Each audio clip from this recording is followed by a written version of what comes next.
जगात सर्वात मोठी लोकशाही राबवणारा देश म्हणून भारताकडे पाहिले जाते।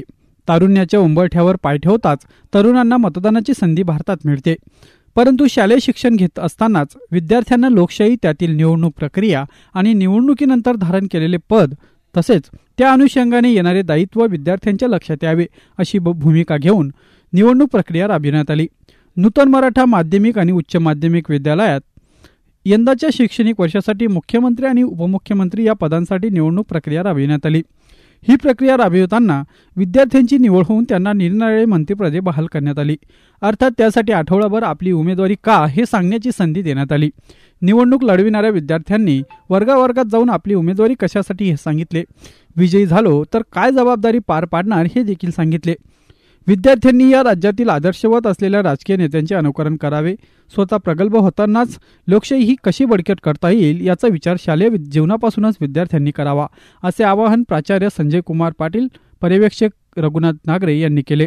यंदाची निवडणूक विद्यार्थ्यांनी सामंजस्यपूर्व भूमिका घेत बिनविरोध पार पाडली। निवडणूक प्रक्रियेत 5वी ते 10वीच्या विद्यार्थ्यांनी सहभाग नोंदविला।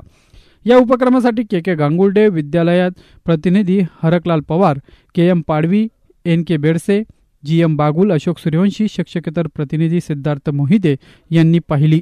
शालेय स्तरावरील नवनिर्वाचित मंत्रिमंडळात मुख्यमंत्री म्हणून खुशी बेडसे, उपमुख्यमंत्री पार्वती सावळे, प्रार्थना मंत्री चानी पाटील, अभ्यास मंत्री सुवर्णा वसावे, वृक्षसंवर्धन मंत्री नंदिनी जगताप, आरोग्य मंत्री तेजल वेंडाईत, सहल मंत्री हर्षल पाटील, क्रीडा मंत्री वृषारी पवार, सांस्कृतिक मंत्री शुभांगी गवळी, विद्यार्थी प्रतिनिधी रसिका साळुंके, अर्थमंत्री तेजल साळुंके, संसदीय मंडळाचे उपाध्यक्ष म्हणून भावेश पिंपळे यांची निवड झाली।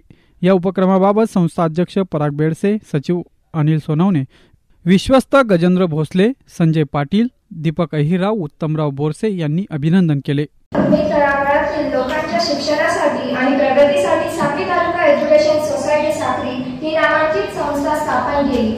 ते माता परिसराचे भाग्य विधाते कैलासवासी कर्मवीर आप्पासाहेब शंकरराव बेडसे यांना अभिवादन करते। तसेच संस्थेचे विद्यमान अध्यक्ष माजी काकाश्री आदरणीय दादासाहेब प्रताप बेडसे, सेक्रेटरी आदरणीय भैयासाहेब अनिल सोनवणे, सर्व विश्वस्त मंडळ, विद्यालयाचे प्राचार्य आदरणीय रावसाहेब संजय कुमारजी पाटील सर, पर्यवेक्षक आदरणीय दादासाहेब नागरे सर, माझे वर्ग शिक्षक श्री AK पाडवी सर व सर्व गुरुजनांचे मी आशीर्वाद स्वीकारते व धन्यवाद मानते। तसेच माझ्या समोर बसलेले सर्व माझे मित्र मैत्रिणींनो यांचे तर मी नक्कीच आभार मानले पाहिजे, कारण मी माझ्या 5वी पासून या शाळेत शिकत आहे। शालेय मुख्यमंत्री पदाची बिनविरोध निवडणूक कधीच झाली नव्हती, पण तुम्ही सर्वांनी माझ्यावर विश्वास दाखवला, मला बिनविरोध निवडणूक दिली, त्याबद्दल तुमचे खूप खूप आभार। तसेच आपले वडील तुल्य शाळेचे प्राचार्य आदरणीय रावसाहेब संजय कुमारजी पाटील यांना मी विश्वास देते, शाळेतील प्रत्येक वर्गातील विद्यार्थ्यांच्या अडचणी मी तुमच्यापर्यंत नक्कीच पोहोचवेन आणि आपण दिलेली जबाबदारी मी चोखपणे पार पाडेन।